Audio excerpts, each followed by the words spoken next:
I'm glad that I was on this side of the meet and greet because I dread those anytime I see them have. I'm like, oh no. Even getting up here to talk to people is a lot more comfortable than going to shake someone's hand and look at them in the eye and have the interaction. Like, I don't know what to say, or like, what do I talk about? But I don't know about you. Whenever I consider someone saying, "Tell me about the best part of your week," a lot of times my mind immediately goes to the worst part of my week. This is where it's been frustrating. Like, oh, I'll tell you about the worst. Let me tell you what so-and-so did or what happened here or there. And today I want to spend some time for us to understand. I want to talk about this idea of matters of perspective. And the reason I want to talk about this is it's what God's been teaching me a lot recently that I've really been struggling through this past year. Not just 2023, this past year has been pretty difficult for my wife and I, for our family, a lot of change, unmet expectations, difficulties, struggles. And so my perspective of how my life has been difficult. But I want to show us a promise that we see in the book of Genesis. We're going to be in the book of Genesis tonight. So if you want to go ahead and turn to Genesis chapter 37, I'm going to start, though, reading from Genesis chapter 50, verse 20. It says, "As for you, you meant evil against me, but God meant it for good in order to bring about this present result, to preserve many people alive. As for you, you meant evil against me, but God meant it for good." And so when we consider our perspective, that changes everything about a situation or an experience that we have. And I would argue that the way that we view our perspective about the trivial experiences in our life would also reign true for the important experiences in our life in that moment as well. That is, the way we are viewing the things that are mundane, the trivial experiences in our life, is also how we are going to see the important things in our life at that time.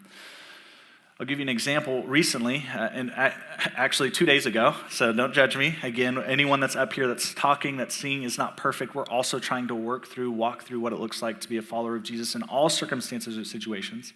So maybe you may not find yourself in a spot like I did a couple days ago, but my wife and I, we decided to invite a couple friends out for dinner.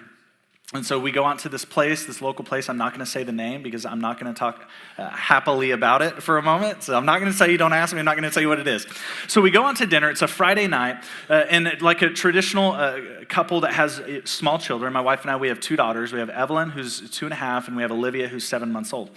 So we don't eat dinner very late. It's like 5:30, and we're ready. And so there's people with small children and people who are more advanced in understanding when dinner is not going to be busy. I'll put it that way. And so we show up to this place. We're excited. Our friends, they have a couple small children as well. We know they're going to play, so we go to this place that it is outdoors. Man, I'm limiting into the options of where it could be. So it has a great outdoor space. And we want our kids to go play. They love to play together. They play really well. Our friends, their kids are the same ages as our daughters. And so we know it's going to be a good time. We show up to this restaurant. We're going to have a good time. We see there's not a whole lot of people there. And as we are there, we look at the menu. It had changed a little bit. We finally decide to order. We go ahead and order. We get our food, or we're about to start ordering our food. And the waiter tells us it's going to be 40 to 45 minutes. We're like, oh, that's odd. There's like 20 people here. But okay, that's fine. The kids will play. We brought these little foam basketballs, foam soccer balls, and the kids will they're two. They pick the ball up, they throw it, they run after it, pick it back up, turn around, throw it, run after it again and again and again. So we're like, oh, it's fine. We'll catch up with these friends. We're going to have a good time. So there we are. We're waiting for our food. 20 minutes pass, nothing. That's fine. We didn't expect the food at that point. 20 more minutes pass. We're like, okay.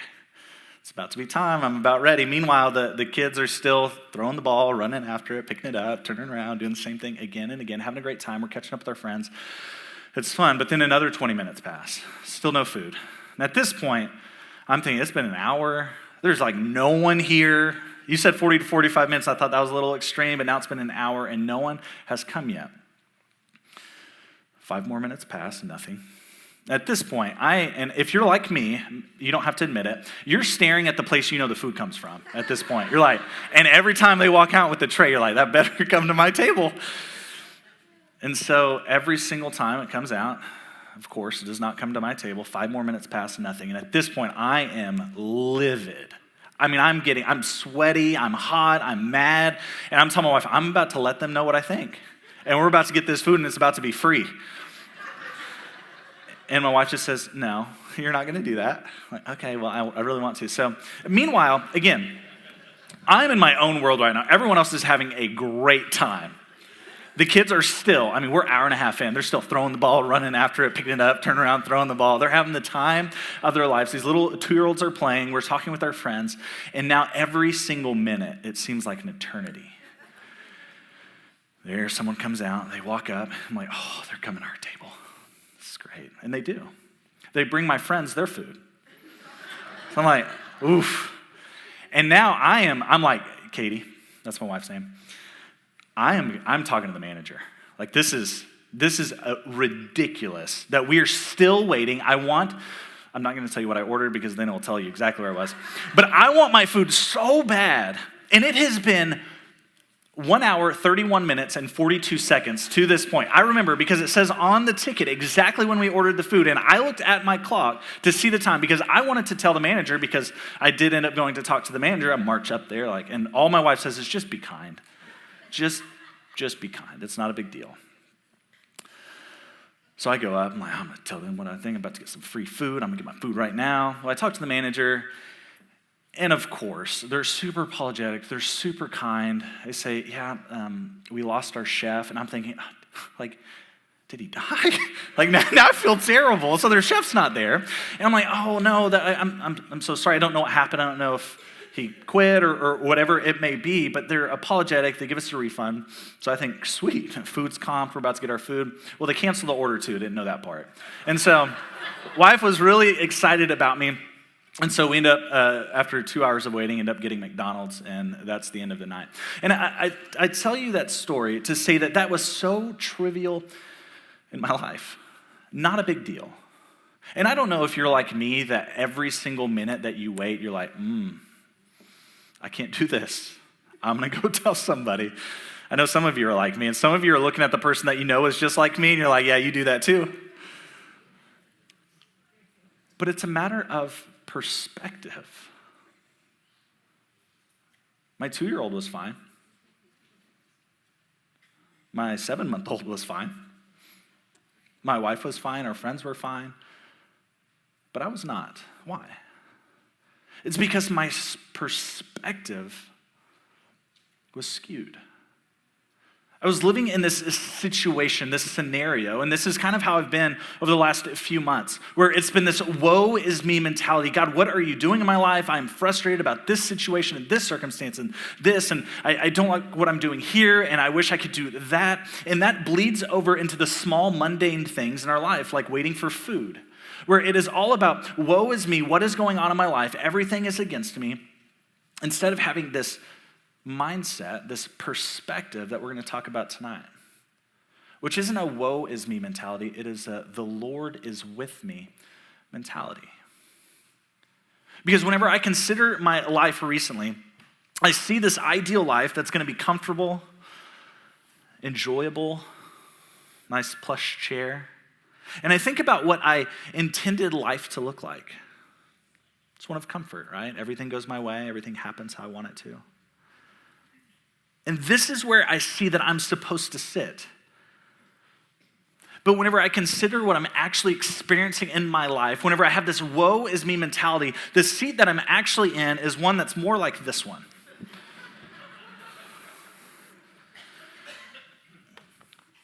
Why? God, why am I here?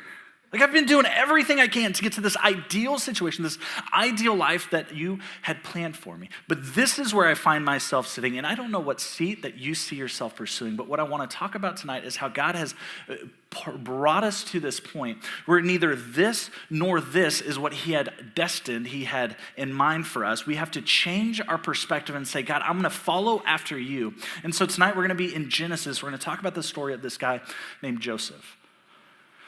And so in Genesis chapter 37, we start, and what we see is Joseph is the son of this guy named Jacob. Jacob, if you know who Jacob is, he also is known as Israel, the people of Israel, just meaning he wrestled with God. So Jacob, who becomes Israel, Jacob has these 12 sons.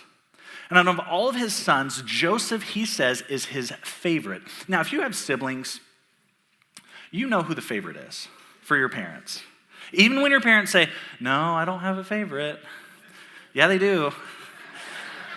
Everyone knows it. And even if you're the parent, you're like, I don't have a favorite kid, but you're kind of like, man, this one kind of gets on my nerves though. Right? And so they know that he is their father's favorite. And so we see in Genesis chapter 37, we'll start in verse 3. Now Israel loved Joseph more than all of his sons, because he was the son of his old age. He made a vari-colored tunic. His brothers saw that their father loved him more than all of his brothers, so they hated him, and they could not speak to him on friendly terms. So Joseph is given this tunic, this coat.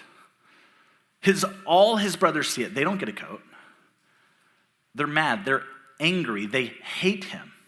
And not only that, Joseph knows it. Again, if you're the favorite, or if you know who the favorite is, they don't just accept that they're the favorite. They rub it in a little bit too, right? Joseph decides to start sharing something with them in the perspective that the brothers of Joseph have, or that he is annoying. We don't like him. We hate him. We want to get rid of him. As the story continues, we see, and then Joseph had a dream. And when he told it to his brothers, they hated him even more. He said to them, please listen to the dream which I have had. For behold, we were binding sheaves in the field, and lo, my sheaf rose up and stood erect, and behold, your sheaves gathered around and bowed down to my sheaf. Then his brothers said to him, are you actually going to reign over us? Are you really going to rule over us? So they hated him even more for his dreams and for his words. It wasn't just that he had a dream that they were going to say, hey, so this is what's going to happen. I'm going to stand here. This is me. I'm the sheaf that's up. And all of you are going to bow down to me. Now, they already hated him, but then he was speaking to them in such a way that they hated him even more. And as the story continues, we see that the brothers get to a point where they hate him so much that they decide that they want to kill him. So there's a day where Jacob, their father, sends Joseph out to find the brothers, to tell them something, to share something with them. And what we see as the story continues, it's Genesis chapter 37, verse 18. It says, when they saw him from a distance and before he came close to them, they plotted against him to put him to death. They said to one another, here comes this dreamer. Now then, come and let us kill him, throw him into one of the pits. We will say a wild beast has devoured him. Then let us see what will become of his dreams. So Joseph has this dream. He shares this dream to them. They're like, we're going to show you what's going to happen with those dreams. They plot to kill him. And before they decide to do that, one of the brothers speaks up, Reuben. He says, let's not kill him. Let's just throw him in a pit until we figure out what we actually want to do with him. Because that's a lot better. Just leave him in there in the pit. And as they're about to do that, they see these Ishmaelites, these neighboring people that are walking along, and they're like, hey, let's get some money for him, at least something out of the deal. So they decide to sell Joseph into slavery. And if you know the story, they decide to sell Joseph into slavery to these Ishmaelites. They take the coat, they fake his death to tell Jacob that Joseph has died. Jacob is distraught. It's his favorite son. And they go on with their life. And for Joseph, what he finds himself is in this spot where he had this dream, this vision, this understanding of where God was about to take him, but he was just sold into slavery. Shortly thereafter, he's sold to this man named Potiphar in Egypt. And in Potiphar's house, we see something incredible. In fact, as the story continues, we see in chapter 39, it says, the Lord was with Joseph. That's verse 2, 39 verse 2. The Lord was with Joseph. So he became a successful man. He was in the house of his master, the Egyptian. And I want us to remember that phrase, the Lord was with Joseph. You see, Joseph had this dream. It wasn't just this ideal life that he had planned for himself, that this is going to be awesome, this is what I want to see happen. But he had a dream, a vision from God of what was to occur. And we see as Joseph encounters different circumstances, he doesn't do this woe is me scenario where, why is this happening to me? Why was I sold into slavery? My father loved me. Things were great. Things were awesome. But someone had just betrayed me. And I don't know where you've found yourself, but I'm sure many of us have felt a sense of betrayal from some people that are the closest to us. And if you consider that time, what that experience was like, how did you respond? Anger? Frustration? We see Joseph steps into this. The Lord is with me. Because he knows. God promises us that he is with us. And so as he gets to Potiphar's house, the Lord is with Joseph and things are going well again. He gets set back, but it's not just a setback. He is set up for what God is about to do in his life. The story continues, and Potiphar's wife tries to come on to Joseph. She tries to seduce Joseph, and he refuses. He refuses. Eventually, she tries to corner him. He gets out, but she has his coat. She tells Potiphar that Joseph was the one that did it. She lies about him. He's thrown in prison. Again, a time for Joseph to step into this. What is going on? Woe is me. What is the matter? God, why are you doing this in my life? But as he is in prison, Genesis 39, verse 21, it says, "But the Lord was with Joseph, extended kindness to him, and gave him favor in the sight of the chief jailer." That again, Joseph faces something that is incredibly difficult. And whenever I think back of my own life, of this spot where I thought this is where I was supposed to sit, I thought I was supposed to sit in the comfort of this chair, but I find myself in this reality of life where I'm sitting in this little bitty seat, irritated, angry, unsure what God's doing. This woe is me mentality. But Joseph sees he's focused on something so much greater, and that's that God has not called him to sit in either of these chairs to focus on himself, but to focus on who God is and what he wants in his life. And as he continues to do that, we see again and again the Lord was with Joseph. So he's in prison. As he's there, he encounters these two men. One was a cupbearer for the Pharaoh, the king of Egypt. One was a baker. Each of them have dreams. Joseph says, well, let me know what your dreams are. I can interpret dreams. God has given me that gift, that ability, that vision, that insight. So the cupbearer shares his dream. He says, this is what's going to happen. Joseph tells him, you're going to be restored in 3 days to your prior position.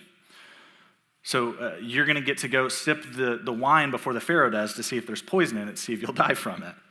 But nonetheless, better than being in a dungeon. So he's going to be restored.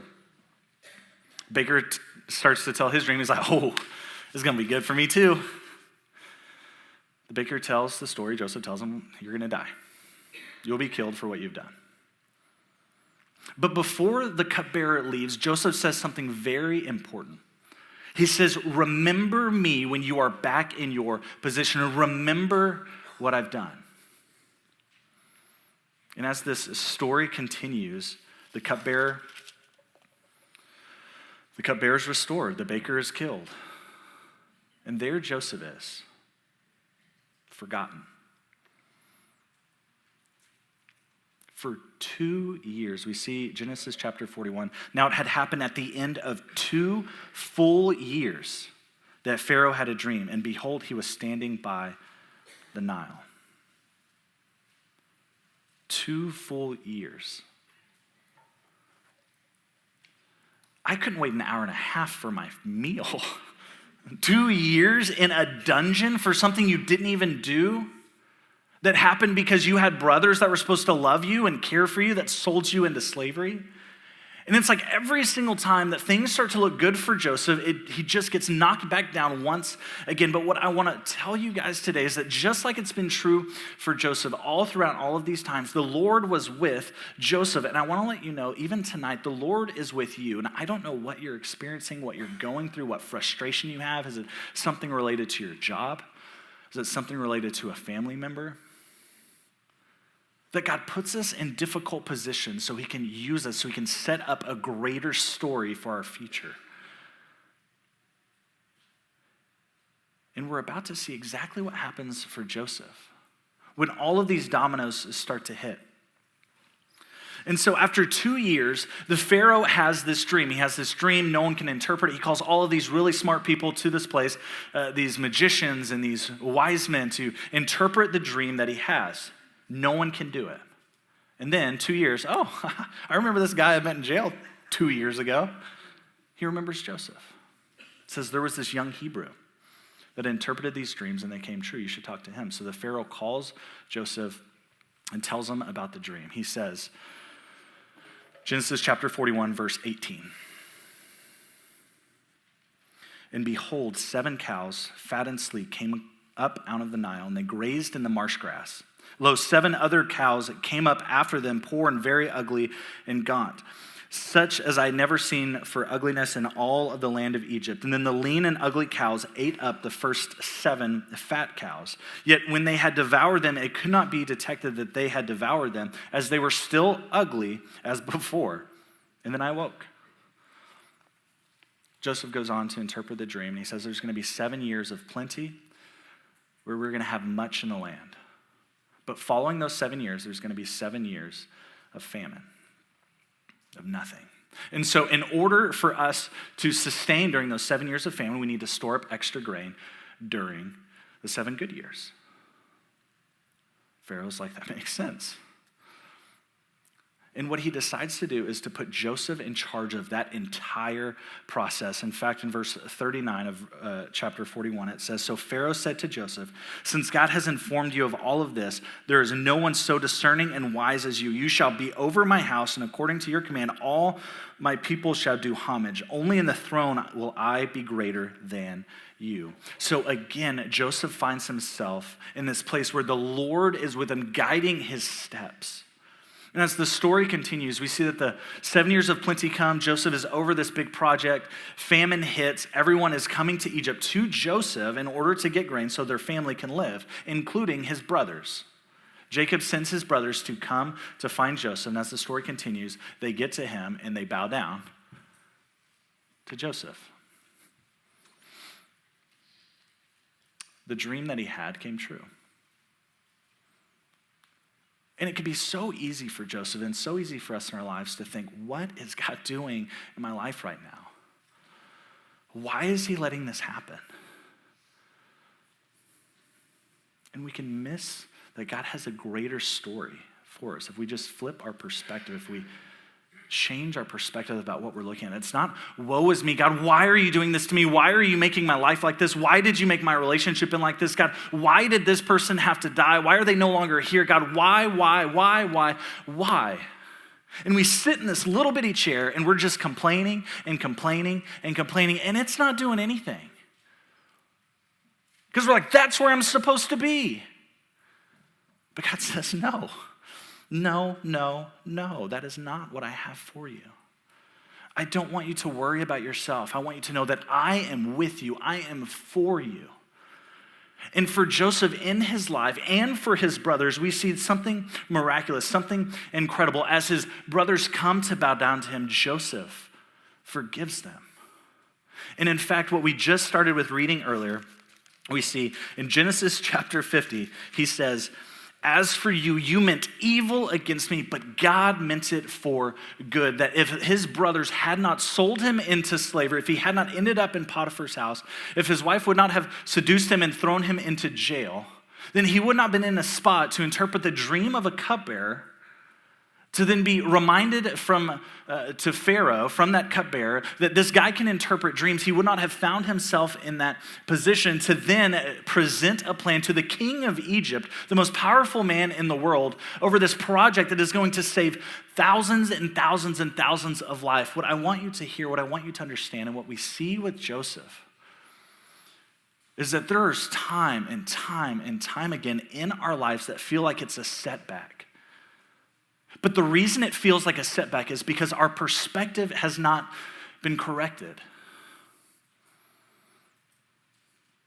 We think it's a setback, but really what God's saying is, I am not setting you back, I am setting you up, because I have greater things than you could even dream, greater things than you could think, greater things than you could ever imagine. So whatever situation you find yourself in right now, you have to think about it from that perspective. I can sit there and I can complain and complain. I can go talk to a manager about my food. But my perspective's wrong. And that's trivial, but the same is true for the important things in our life. When we have that sort of mentality with the things that don't matter, we're certain to have that mentality with the things that do. And so I want to challenge us to think from a God is with me, the Lord is with me perspective. If you find yourself in the spot, you're getting set back again and again and again. Or perhaps you find yourself in a spot where you were the one that betrayed someone close to you, and you don't know how to fix it. You were the one that lied about somebody. What's incredible is that God still redeems those people as well. And when we look through the lineage of all that is going to transpire, all that is going to come, because all of these different things happen, Joseph was in a spot where he could save thousands of people, including his family. And one member of his family, one of his brothers that sold him into slavery, that wanted to kill him, was a man named Judah. And what we see at the very end of the Bible, in Revelation, in chapter 5, it says, "Stop weeping, behold, the Lion that is from the tribe of Judah, the root of David, has overcome as to open the book of the 7 seals." And what that means is that Jesus didn't come from the line of Joseph, but God redeemed the story in the life of Judah, who had royally messed up. What God is communicating to us through this story is that you are not too far gone. You've not done something so wrong that I can't redeem you. I've created you on purpose for a purpose. I want you to see that. I want you to experience that. I want you to step into that. And stop looking at the situations in your life where it's, God, why are you doing this? And guys, I know how easy it is to do that. Again, it's been tough. There's no way around it.